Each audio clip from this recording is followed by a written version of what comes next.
Hello student, आप सभी को मेरे तरफ से जय मां सरस्वती। तो स्टूडेंट, आज की इस क्लास में हम क्लास 12th हिंदी के एक मोस्ट इम्पॉर्टेंट टॉपिक जो कि है रस छंद अलंकार का डिस्कस करेंगे। अगर आपको बोर्ड एग्जाम 24 फरवरी को अपना बोर्ड एग्जाम देना है तो वहाँ पर रस छंद अलंकार दो मार्क्स 2 मार्क्स में ये पूछा जाता है। तो आज की इस वीडियो लेक्चर से आपके 6 मार्क्स पक्के होंगे। मैं ट्रिक के साथ, बहुत सारे स्टूडेंट कमेंट्स कर रहे थे कि सर रस छंद अलंकार के बारे में कुछ बताइए। तो आपको ना लिखना है, ना याद करना है, ना रटना है। कुछ ऐसे ट्रिक्स हैं जिससे मैं आपको बताऊंगा, बहुत सिंपल वर्ड में आपको समझ में आ जाएगा और जिंदगी में नहीं भूलेगा। तो हमारे साथ बने रहिए। तो रस छंद अलंकार ये आपके बोर्ड एग्जाम में पूछा जाता है। तो पहले सबसे आपको अस्थाई भाव याद करना है। बस क्या याद करना है? अस्थाई भाव। और आपके बोर्ड एग्जाम में हास्य रस और करुण रस दो में से एक रस पूछा जाता है और लिखना रहता है आपको। तो सिंपल तरीके से समझ लीजिए कि कैसे आपको लिखना है।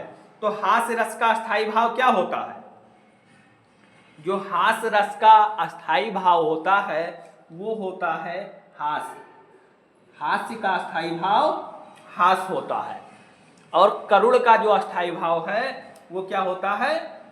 शोक होता है। करुण का अस्थाई भाव शोक होता है। बस इतना आप याद कर लीजिए। बस आपको मैं जो ट्रिक बता रहा हूं उसी ट्रिक से आपको लिखना है। तो देखिए, हास्य रस को थोड़ा ध्यान से देखिए। बस आपको याद कर लेना है। बस अस्थाई भाव से ही आप परिभाषा बनाकर लिख सकते हैं।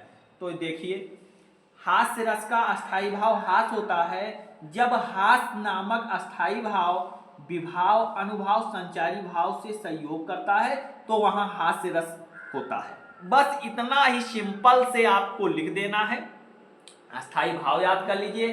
अस्थाई भाव हास है तो उसमें जब हास नामक अस्थाई भाव विभाव अनुभाव संचारी भाव से संयोग करता है तो वहां हास्य रस होता है। बस इतना ही आपको लिखना है।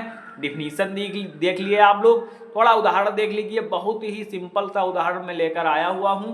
एग्जाम्पल आपका फर्स्ट जो है वो है हाथी जैसा देह है गैंडे जैसी खाल। ये आप लिख सकते हैं। या तरबूजे सी खोपड़ी खरबूजे से गाल।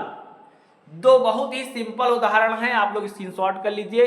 बस आपको यही दो एग्जाम, इतना सिंपल एग्जाम्पल आपको शायद कोई नहीं बताएगा। फिर अब आप लोग करुण रस देखिए। करुण रस का आपने वो देखा ही। करुण रस का अस्थाई भाव शोक होता है। तो यहां पर भी आपको वैसे बनाकर लिख देना है डिफिनीशन कि करुण रस का अस्थाई भाव शोक होता है जब शोक नामक अस्थाई भाव विभाव अनुभाव और संचारी भाव से संयोग करता है तो वहां पर करुण रस होता है। बहुत ही सिंपल सा उदाहरण मैं लेकर आया हूं। हे खग मृग हे मधुकर श्रेणी तुम देखी सीता मृग नैनी। ये आप एग्जाम्पल उसमें लिख सकते हैं। तो आपके क्लास 12th के बोर्ड एग्जाम में करुण रस हास्य रस ये आपको देखने को 24 फरवरी को आपके पेपर में मिल जाएगा। अब आप लोग, तो ये रस में आपको क्यों दो ही पढ़ना है। अब आप लोग अलंकार पढ़ लीजिए। अलंकार में मैं आपको सबसे पहले अनुप्रास अलंकार बताऊंगा कि अनुप्रास अलंकार आपको कैसे याद करने की ट्रिक क्या है, कैसे आपको लिखना है। तो अनुप्रास अलंकार जहां एक ही वर्ड की बार बार आवृत्ति हो या एक ही वर्ड बार बार आए तो वहां अनुप्रास अलंकार होता है। बस ऐसा सिंपल से डिफिनीशन आपको लिख देना है। अब इसकी थोड़ा एक सिंपल सा हमने उदाहरण लिया हुआ है, उसको देख लीजिए कि चार चंद की चंचल किरणें खेल रही हैं जल थल में। चारों चंद की चंचल किरणें खेल रही हैं जल थल में। या एक उदाहरण और आप लिखना चाहें तो एक और लिख लीजिए कि तरन तनुजा तट तमाल तरवर बहुछाए। लिखिए, मैं लिख रहा हूं। तरन तनुजा तट तमाल तरवर बहुछाए। तरवर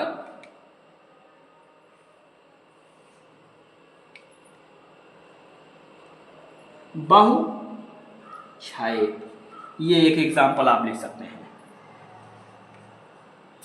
तो ये हो गया अनुप्रास अलंकार। अब आपको पढ़ाएंगे हम, बताएंगे जो आपके क्लास 12 बोर्ड एग्जाम में पूछा जाता है, वो है यमक अलंकार।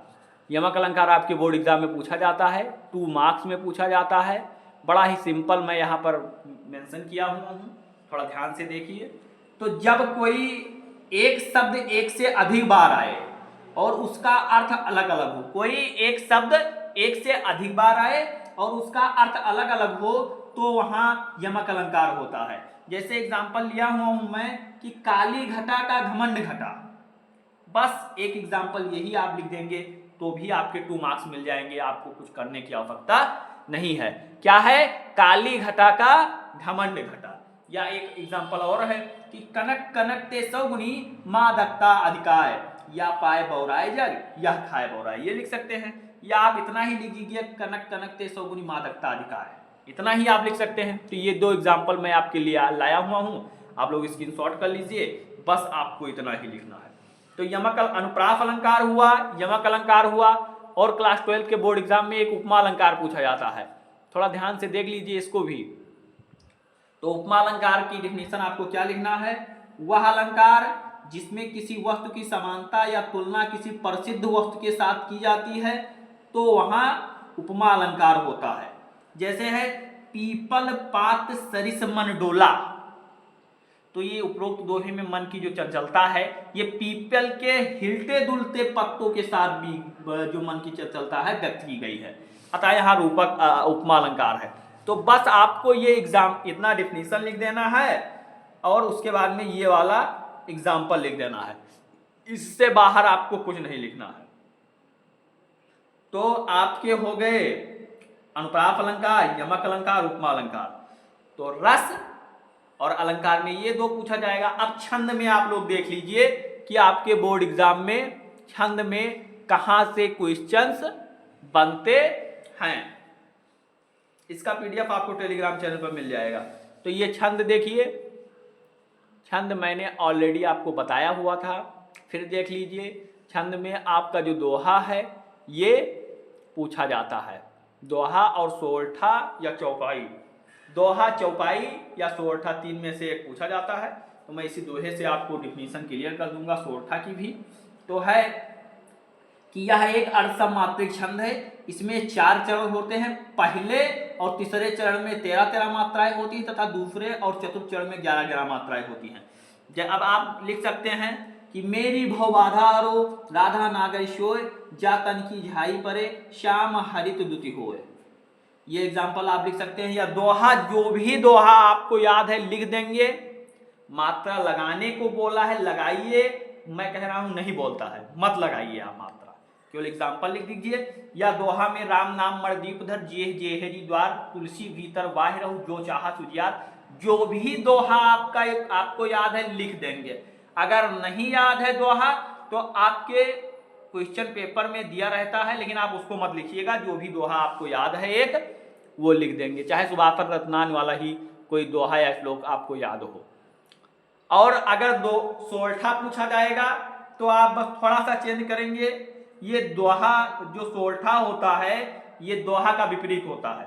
उसके प्रथम तथा तृतीय चरण में 13-13 मात्राएं होती हैं, तो उसके प्रथम तथा तृतीय चरण में 11-11 मात्राएं होती हैं। द्वितीय और चौथे चरण में 13-13 मात्राएं होती है। बस इतना ही आप चेंज कर देंगे, जहां 13-13 है वहां 11-11, जहां 11-11 है वहां 13-13 आप लिख देंगे। बस ये आपका जो सोरठा हो गया। उदाहरण आप लिख देंगे, मुख होय वाचाल पंग चढ़े गिरवर गहन, जासु कृपा सुदयाल द्रबहु शकल कलमल दहन, ये आप लिख देंगे। लिख दें कहिए तो एग्जाम्पल को लिख दिया जाए कि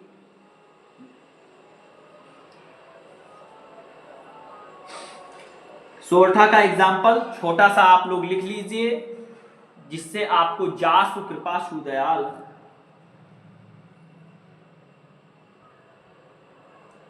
हाँ,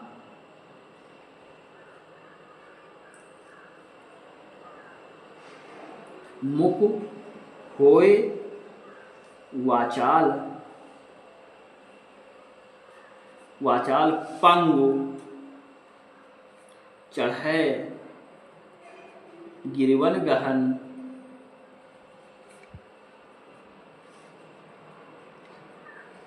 जाशु कृपा सुदयाल द्रबहु सकल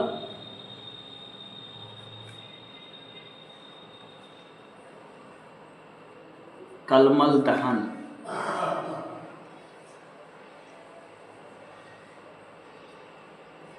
बस ये वाला आप एग्जाम्पल अपने सोरठा में लिख देंगे, बस आपका सोरठा हो जाएगा। चौपाई थोड़ा ध्यान से देख लीजिए, चौपाई भी पूछा जाता है।